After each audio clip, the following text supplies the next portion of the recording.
à Gevrey-Chambertin le 27 juin 1932.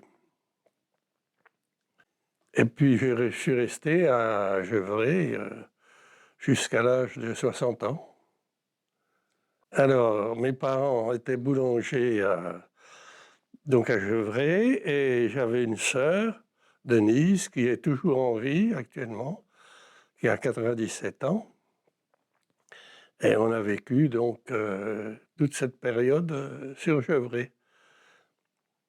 Ben, mes parents, donc, ben, c'était à la boulangerie, hein, c'était toute notre vie. Et puis, il y avait dans la famille également la grand-mère qui était veuve, et puis une tante qui était célibataire. Donc c'était une grosse famille. Ensuite, ben, les parents, ils étaient très gentils avec nous, enfin, puisqu'ils nous offraient des vacances avec la grand-mère, sachant qu'ils travaillaient sans arrêt, il n'y avait pas de vacances à l'époque. Et donc on profitait bien. On était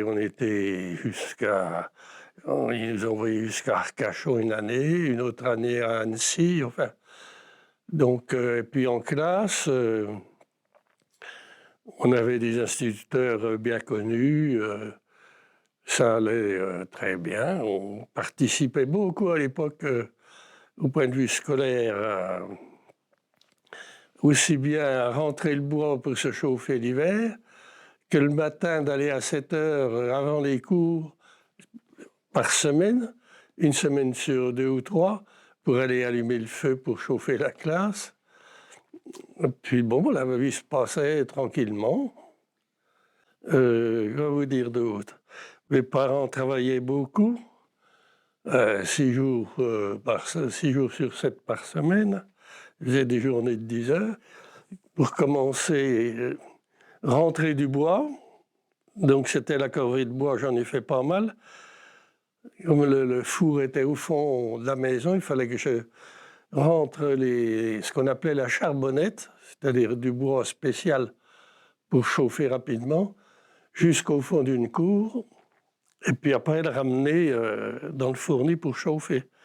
Le pétrin, c'est un gros pétrin, et avec un moteur électrique. Mais tout le restant, tout se faisait à la main. On façonnait à la main, on cuisait donc au four. Puis pour faire la pâte, c'était avec du levain. Donc à 8-9 heures, on faisait une petite tout pétrissage pour faire le levain du départ. Et puis à 1 heure, 2 heures du matin, on reprenait pour pétrir la première fournée à partir du levain. Et on la reprenait 1 heure ou 2 heures après pour la façonner pour l'entrée. Donc vous voyez, c'était tout un travail presque toute la nuit. Voilà, alors, pour dire aujourd'hui, on mange que du pain complet avec les céréales et ainsi de suite, tandis qu'à l'époque, c'était mal vu. C'était vraiment s'il y avait du pain bis, c'était le pain du pauvre. Tout le monde recherchait le pain blanc. Au fond, on mettait des gros pains, c'est-à-dire que c'était des pains qui faisaient 3 livres, 1,5 kg, qui étaient au-dessus, au fond, où c'était très chaud. Et puis devant, après, on mettait ce qu'on appelait des bâtards ou des baguettes, c'est-à-dire des pains de 500 grammes, 600 grammes. Hein. Et puis on faisait des couronnes aussi. On mettait des couronnes. Puis enfin, mais au début, il n'y avait pas tellement de petites... Ça n'existait pas, les petites baguettes. C'était le gros pain ou les baguettes de 500-700 grammes. Ce qu'on a connu, mais à ce moment-là, c'est à partir de la guerre, différentes farines. On a eu de la farine noire, ce qu'on appelait noire, c'est-à-dire avec beaucoup de son dedans, l'enveloppe du blé. On a eu de la farine avec du maïs, de la farine de maïs dedans. Enfin, on a eu des tas de choses selon ce qui restait après que les Allemands aient tout réquisitionné. Donc on a eu toute une sorte de catégorie de pain qui était plus ou moins bon.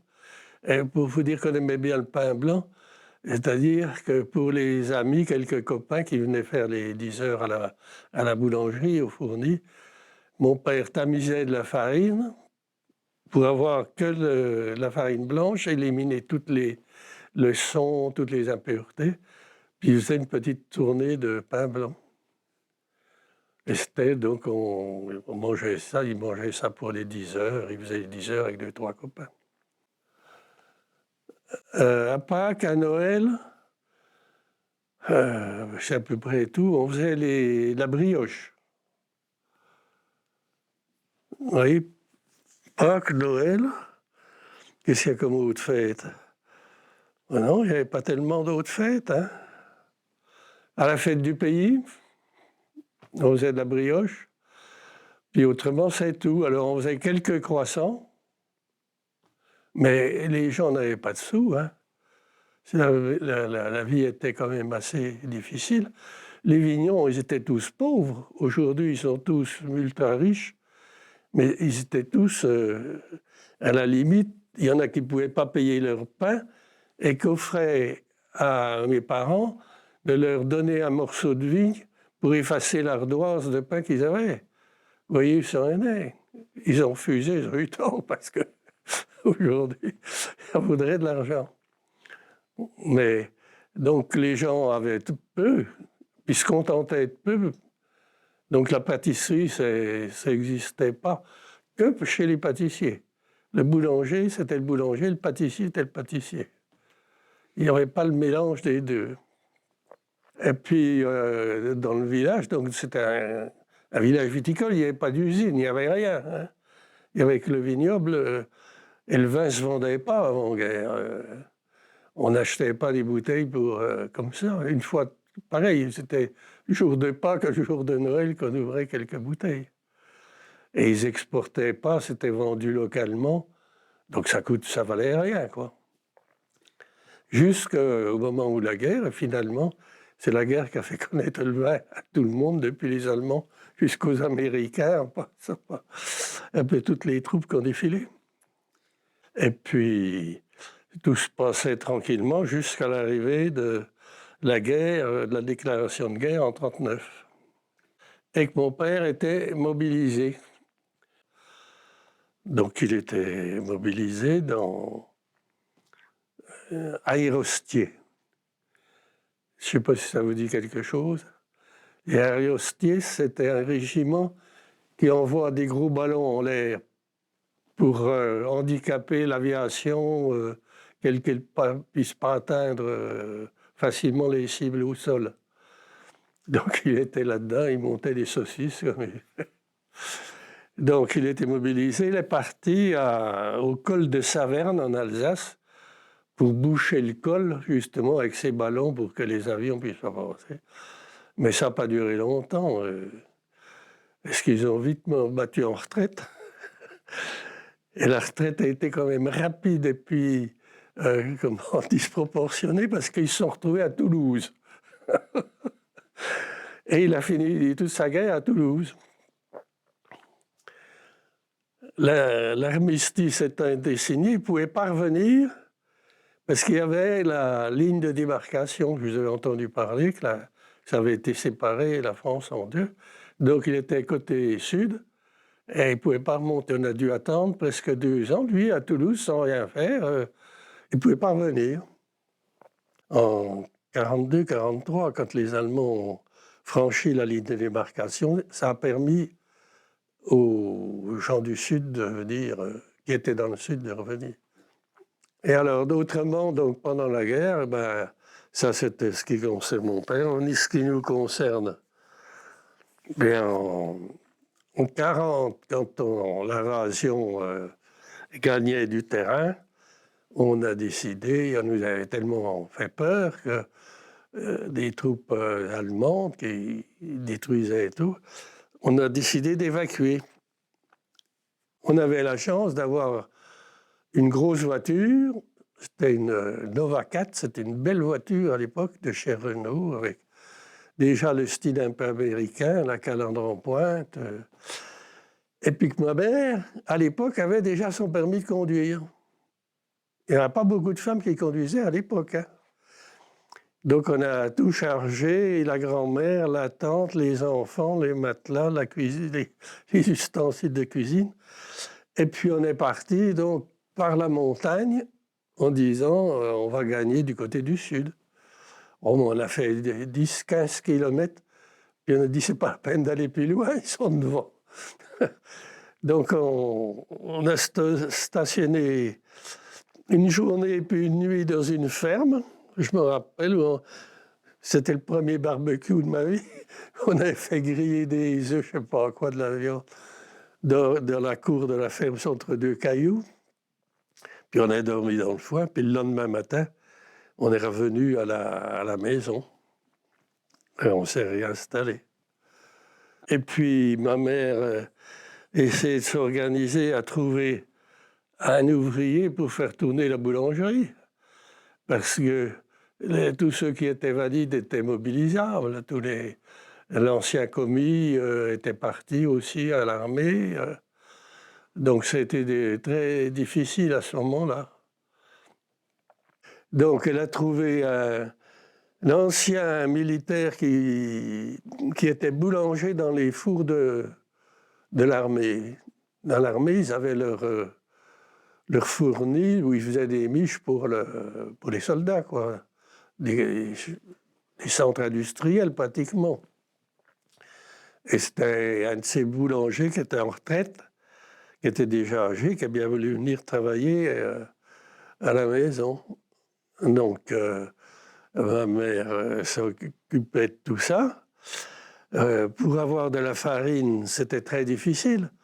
Il fallait un laisser-passer et il fallait aller chercher accompagné du maire jusqu'au moulin. Les Allemands, autrement, on ne nous laissait pas passer. Enfin, elle avait eu un travail énorme. Je tire mon chapeau. Il n'y avait plus d'électricité, donc elle avait fait mettre un vieux moteur à essence. Mais il n'était pas assez puissant pour faire tourner le pétrin. Alors elle tirait sur la courroie à la main comme ça pour aider le moteur à faire tourner le... Ah, c'était des périodes difficiles pour elle. Jusqu'à temps donc que mon père revienne en 1942-1943. On avait déjà du pain. Hein? C'était quand même essentiel. Puis avec le pain, ça permettait des échanges. Il y avait une ferme qui était assez loin, au moins 1 kilomètre, 1,5 kilomètre, où j'allais tous les jours, j'emmenais du pain, puis je revenais avec une timbale de lait. J'avais un petit vélo à ma taille, et puis je faisais le trajet tous les jours. On faisait des échanges avec les vignerons, avec du vin. Et en plus, dans toutes les maisons, on avait installé des cabanes à lapins. Puis quand il y avait un peu plus de place, des poules. Donc au mois de juillet 1944, alors il y avait ça on ne savait pas tout ce qui se passait ailleurs. On n'avait pas la radio, il fallait surtout pas écouter Radio Londres. Et donc il y a eu, au mois de juillet, en fin de matinée, on est en train de déjeuner avec les parents, quand un client rentre dans le magasin et vient et puis dit « Il y a la résistance, les résistants sont là. » Donc, on va voir. Et moi, j'étais tout gamin, je cours, et puis je vais, en effet, il y avait un camion, ce qu'on appelle, avec un plateau, on dirait un pick-up aujourd'hui, avec derrière des mules de fromage, des tas de cartons, du vin, enfin, tas de choses, et puis les résistants qui étaient là, et une traction avant qu'ils à eux. Et ils s'étaient accrochés. Ils avaient créé un accident dans le virage. Autour du camion, du machin, tout le monde s'agrippait, à la résistance, et tout le monde était presque content. Et tout le monde était là autour, oh la résistance, donc ils veulent se dégager, ils nous demandent de circuler, quitter la place, quitter, personne ne bougeait, quitter ou on tire. Bon, je rentre vite à la maison. J'étais à peine dans le magasin, j'entends une rafale de mitraillettes. Ils avaient tiré en l'air pour que les gens s'en aillent. Mais vous savez, des fois, ils étaient un peu excités, hein, quand même. Je ne tire pas. Quand ils allaient faire des expéditions comme ça, j'en ai connu un qui m'a dit des fois, le vin coulait à flot. Hein. Mais à ce moment-là, dans le restaurant en face, il y avait les Allemands qui étaient à combien, 30 mètres, 50 mètres, quoi. Il y avait les officiers, je me rappelle de la voiture, qui étaient dans le grand restaurant, puis dans le bistrot, il y avait 2 soldats avec leur camion qui était stationné devant chez mes parents, de l'autre côté de la rue. Ils sont sortis quand ils ont entendu la rafale de mitraillettes, et puis ils se sont mis à se tirer dessus. Alors je vois très bien l'Allemand qui est venu, il s'est mis à plat ventre derrière les roues jumelées du camion, puis tirait en direction de la place de la mairie où avait lieu l'accrochage. Alors ça n'a pas duré très longtemps parce que les résistants ont décroché, ils ont pu partir. Et puis, bon, ça a rafalé, mais il n'y a pas eu de morts parmi ni les résistants ni les Allemands. Par contre, le secrétaire de mairie qui était à la fenêtre au-dessus, d'où se passait l'accrochage, lui, il était tué par les Allemands qui ont vu quelqu'un au-dessus, il avait pris une balle en pleine tête. Donc c'était un civil qui avait été tué. À la suite de ça, toute une compagnie qui venait de Nuit-Saint-Georges, de Dijon, sont arrivés, les Allemands. Et puis ils ont fait sortir chaque famille de la rue où s'étaient passés ces événements. Et ils nous ont demandé d'être debout devant la maison, chacun. Et un soldat était là, avec l'arme, la baïonnette. Et puis on attendait, debout, là devant, tout le monde. Et je me rappelle, mon père me dit, va chercher ma casquette. Il faisait chaud, il savait. Je vais chercher la casquette à l'intérieur de la maison, je me retourne. J'avais la baïonnette sur le ventre. Ils avaient peur qu'on aille chercher des armes, et ainsi de suite. Bon, on s'est remis en place. On a réussi à obtenir une chaise pour la grand-mère. Puis on a bien attendu 1h30, 2 heures. Et tout d'un coup, ils nous ont rassemblés, ils nous ont mis sur la place de la mairie. Et là, ils voulaient savoir sur qui avaient tiré les résistants. S'il y avait des blessés, des morts, Enfin, ils voulaient savoir pourquoi ils avaient tiré. Alors tout le monde nous racontait que c'était parce qu'ils avaient tiré en l'air, mais ils ne croyaient pas. Alors finalement, donc, ils nous ont rassemblés. On était bien une vingtaine, 25, tous les commerçants de la rue, là. Et puis, ils ont installé une mitrailleuse devant. Et puis, on était là pour être fusillés. À côté, je me rappelle, il y a un camion qui est venu, ils ont déchargé des couvertures, sûrement pour nous emballer après.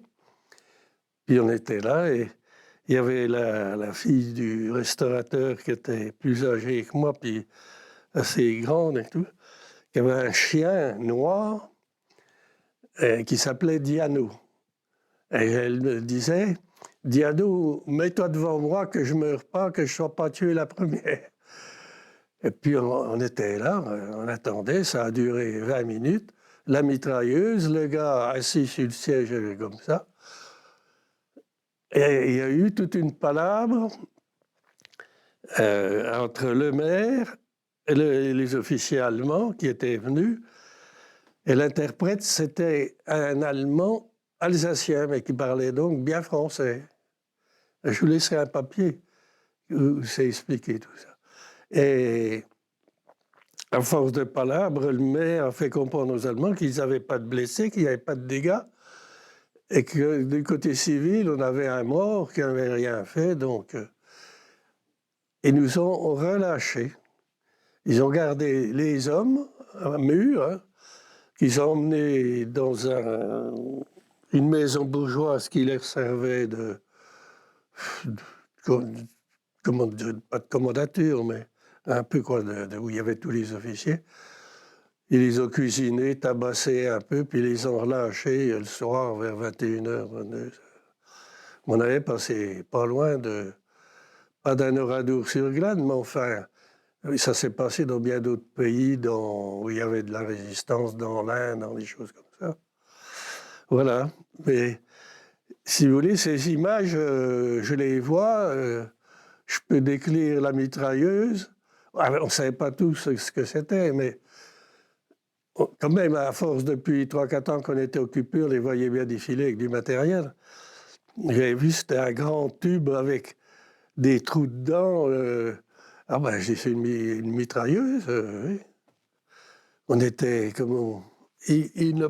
inoptisés par cette mitrailleuse qui était là au milieu de la rue, face à nous. Je vous dis, des Allemands tout autour.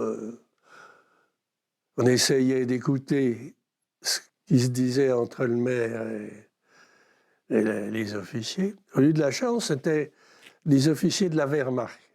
Ce n'étaient pas des officiers SS. Ça aurait été des officiers SS, je pense qu'on y passait. Mais les officiers de la Wehrmacht, c'était donc l'armée régulière, ils étaient quand même moins, comment dirais-je, moins sauvages que les SS. Par contre, on a eu des soldats de la Wehrmacht, alors que c'était déjà la retraite, qui reculaient après le débarquement. Et un jour sont arrivés, nous ont demandé à utiliser le fourni pour faire du pain pour eux. Oh. Alors nous, comme je vous l'ai dit, on était au pain noir, avec de la farine pleine de sang, toute grise, tout. Eux sont arrivés avec des sacs de farine blanche magnifiques. Ils ont mis ça dans le pétrin, ils ont mis du sucre, ils avaient du sucre, ils avaient tout, qu'ils avaient ramassé dans, je ne sais pas où, moi, des entreprises, ainsi de suite. Et puis, ils se sont mis à faire du pain. Donc, je me rappelle, il y avait les grenades étaient pendues dans la cuisine. Les fusils étaient à côté, on aurait pu s'en servir, mais pour faire quoi? Et eux-mêmes, à midi et demi, ils nous ont demandé si on avait la radio. Oui. Est-ce qu'on peut avoir Radio Londres? Ah ben non, si on prenait Radio Londres, on était emprisonnés. Hein? On n'avait pas le droit. Le soir, on l'écoutait, mais on fermait et tout. Et eux-mêmes, pour savoir exactement où ils en étaient de leur défaite, ils avaient demandé à prendre Radio Londres. Ils ont trouvé, ils ont écouté, parce qu'on devait leur dire qu'ils allaient gagner la guerre, tandis que là, à Londres, ils savaient exactement où étaient des troupes alliées. Alors ils ont fait donc leur pain qui était sucré, qui devait être pas désagréable, presque du gâteau. Et puis avant de partir, ils m'ont donné un sac de bonbons haut comme ça, qu'ils nous ont donné. Et puis la grand-mère a dit, faut pas les manger, ils sont empoisonnés. Donc on les a achetés. Ben, je vous dis, ils avaient sûrement pillé je sais pas quoi, moi, des pâtisseries, des boulangeries. Et puis, comme ils battaient en retraite, les bonbons, ils n'en avaient plus rien à foutre, et ils nous les avaient donnés. On ne les a pas mangés. Ben, la libération du village, le 10 septembre 1944. Alors, j'avais 12 ans, je venais de faire ma communion. La veille, le samedi, avec les copains de l'école, on va jouer ce qu'on appelait les petits sapins. C'était un bois qui était en bordure du vignoble. Et puis, on allait toujours jouer dans ce petit bois. Bon. Nous voilà partis l'après-midi du samedi jouer dans ce petit bois. On savait que les troupes françaises et américaines n'étaient pas très loin. Et je me souviens, on voit tout d'un coup des Allemands qui arrivaient dans les vignes et ils portaient sur leurs épaules un grand manche avec comme un ballon de rugby au bout. Alors, il y avait une dizaine de ballons de rugby, largement, oui. Puis une dizaine d'Allemands, puis qui sont rentrés dans ce qu'on appelle les cabottes de vigne, puis qui se sont mis là-dedans. Bon, nous, on n'a pas fait trop attention, on avait l'habitude d'aller voir les Allemands. Puis le lendemain, donc le dimanche, le matin, il n'y avait rien de spécial. Je vais à la messe, puisqu'on venait du catéchisme de la première communion, à 12 ans. Je sors de la messe, les Français étaient là, étaient dans le village. Alors là, ça a été la fête. On était dans la cour de l'école, il y avait les half-tracks, les motos, les soldats. C'était quelque chose de vraiment important pour nous. J'ai été en chercher, mes parents ont dit, tu vas en chercher, qu'ils viennent manger à la maison. J'ai été en chercher un, il est venu à la maison. Et puis, il a offert des camels à mon père. Ça sentait bon. Et puis, c'est là que j'ai fumé ma première cigarette. Puis, m'entend une. Oh. Alors, mon père dit, bon, exceptionnellement, aujourd'hui, tu peux fumer. J'ai commencé, puis ça ne m'a pas trop plu, j'ai arrêté. Mais ça a été ma première cigarette. Si vous voulez, ils avançaient par étapes et les Allemands reculaient par étapes. Donc, ils suaient, il n'y avait pas trop d'accrochage. Il y en a eu un petit peu sur Dijon. Mais autrement, non. J'ai allé au collège, jusqu'en seconde, oui.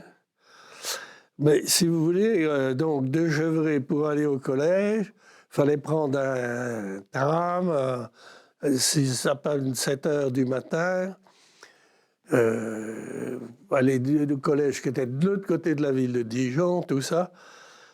Et puis à côté de ça, j'avais tous mes copains du village qui, eux, avaient une autre vie. Donc, ils allaient à la chasse, ils allaient à la pêche. Bon, j'étais tiraillé entre les deux. Et finalement, mon père a fait une sciatique. Il a été immobilisé pendant près d'1 mois. Donc, j'ai travaillé à la boulangerie. Parce que même en faisant mes études, le jeudi ou étant à l'école, le jeudi, j'aidais à la boulangerie à passer le pain pour l'enfourner ou pour défourner. Enfin bref, donc j'étais quand même dans le coup. Donc à cette occasion-là, je suis resté à la boulangerie. Donc j'ai travaillé avec mes parents jusqu'à temps que je me marie en 58. Et puis, donc je me suis marié, je travaillais toujours chez les parents. Ma femme s'était mise à la couture. Et on a eu un garçon. Et puis, ce fils, au bout d'1 an, après 1 an et demi, a fait de violentes crises d'asthme. On a cru le perdre parce qu'à l'époque, il n'y avait pas de pédiatre, il n'y avait pas de truc, il y avait quand même des corticoïdes. Donc, ils l'ont sauvé, mais ils nous ont dit qu'il est allergique à la farine. Donc, c'est pas la peine, vous avez beau vous changer vos vêtements et tout, vous aurez toujours de la farine sur vous, faut changer de métier. Alors bon, j'ai changé de métier, hein. Donc j'arrête. Alors, dans un premier temps, je ne savais pas trop quoi faire. J'ai trouvé une place, un copain m'a trouvé une place de représentant pour une maison de vin. Donc, j'ai été vendre du vin dans les restaurants, comme ça, mais enfin, ça me plaisait qu'à moitié. Et puis, j'ai répondu à une annonce d'un laboratoire pharmaceutique qui cherchait un délégué médical, qui cherchait des délégués. J'ai dit, je tente. J'ai postulé, j'ai été pris. Alors là, j'ai eu 1 mois et demi, 2 mois de formation où il a fallu que j'intègre tous les termes médicaux, que je revoie toute l'anatomie dans un concentré, hein, à Paris. Puis on avait des examens toutes les fins de semaine. On était une dizaine au départ, puis ça diminuait, ça diminuait. Enfin, j'ai réussi, j'ai tenu jusqu'au bout. Puis j'ai commencé dans la visite médicale. Puis ma foi, ça allait pas trop mal, ça marchait. Du coup, ma femme a vu que ce que je faisais, elle a fait la même chose. Elle est rendue à la bout, puis tous les deux, on faisait de la visite médicale. Eh bien, c'est de l'information à tendance vente. C'est-à-dire, j'ai lancé l'Aspégique. Vous avez entendu parler de l'Aspégique, hein? L'anti-inflammatoire, antidouleur, antiviférant. Et alors, on allait chez les médecins leur présenter notre nouveau produit. Alors, l'Aspégique, qu'est-ce que c'est?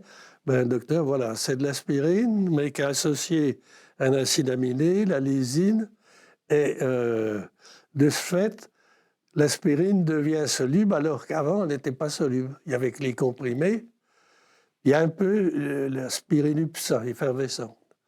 Tandis que là, vous mettiez de l'eau sur le sachet d'aspégique, et ça fondait totalement, on pouvait l'absorber. Et on pouvait même le faire en injectable. Alors on expliquait tout ça aux médecins en disant, ben vous voyez, c'est bien meilleur. Puis avec les autres aspirines, on a des saignements, tandis qu'avec là, ça, on n'a pas de saignements. Puis on apportait des études qui avaient été faites pour convaincre le médecin, en fait, de prescrire notre produit plutôt que celui du concurrent. C'est de l'information à tendance commerciale. Voilà. Alors j'en ai fait beaucoup au début, des médicaments qui servaient donc dans la médecine générale, les antitoussifs, les anti-inflammatoires, qu'est-ce qu'il y a encore, des pommades, enfin, tous des fortifiants, enfin, on avait toute une gamme, tout ça. Puis bon, enfin, j'ai pas mal réussi et j'ai progressé. Après, je me suis occupé des produits hospitaliers. Alors, c'est une autre gamme. Là, j'ai dû encore rebosser parce que c'est tous les solutés de remplissage dans les cas de réanimation, que ce soit du glucose, des gélatines, et puis aussi toute l'alimentation artificielle, les acides aminés, les lipides, les protéines, enfin les protéines acides aminés, c'est la même chose, par voie intraveineuse. Je me fais alors ensuite un anesthésique, c'est le gamma OH, donc qui permettait d'endormir les gens, mais tout en leur gardant leurs réflexes. Donc c'était utilisé par exemple dans l'accouchement pour éviter les douleurs, mais la parturiente avait toujours ses contractions. Donc le bébé venait par les voies naturelles, tout ça. Alors c'était utilisé là-dedans, puis en chirurgie. Et vous savez ce que c'est devenu, ce gamma OH? Eh bien, le gamma, la drogue des violeurs.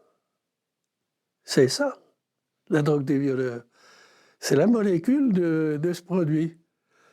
Alors, pour vous dire qu'on n'en était pas loin, donc ça s'utilisait uniquement par voie intraveineuse, en anesthésie. Puis un jour, le laboratoire, ils ont dit, mais on va voir si, en l'utilisant en poudre, comme somnifère, ça pourrait marcher, parce qu'il y aurait un marché extraordinaire. Alors, ils ont fait des études, mais quand les gens prenaient du produit, ben, ils ne savaient plus ce qu'ils faisaient. Soit ils s'endormaient tout de suite dans les toilettes, avant qu'ils allaient aux toilettes avant d'aller se coucher, soit ils se retrouvaient sur le balcon. Enfin, ils n'avaient pas des hallucinations, mais un comportement qui était plus normal. C'est d'où les violeurs servent de ça. Alors donc, ça, on avait abandonné totalement. Et alors, à l'hôpital, donc, quand j'ai travaillé essentiellement avec les produits hospitaliers, je suis devenu un peu plus commercial parce que là, il fallait régler le marché des hôpitaux. Alors, c'était des gros marchés. Hein. Pour l'année, il y avait, je ne sais pas combien, 5-10 000 poches de gélatine, il y avait ceci, cela. Donc, je négociais avec les pharmaciens d'hôpitaux. À l'époque, c'était le laboratoire Égic. Après, ça a été Égic-Joulier. Ah, j'ai subi des transformations. Après, c'était Saint-Élabo. Ensuite, je ne me rappelle même plus tellement il y en a eu. Enfin, à chaque fois, ça éclatait, mais j'ai réussi à chaque fois de rester dans ma filière jusqu'au bout, quoi, où je suis devenu directeur régional. Ce qui m'a permis d'acheter la maison, de finir ma carrière dans un fauteuil, dans une belle maison. C'est la fin.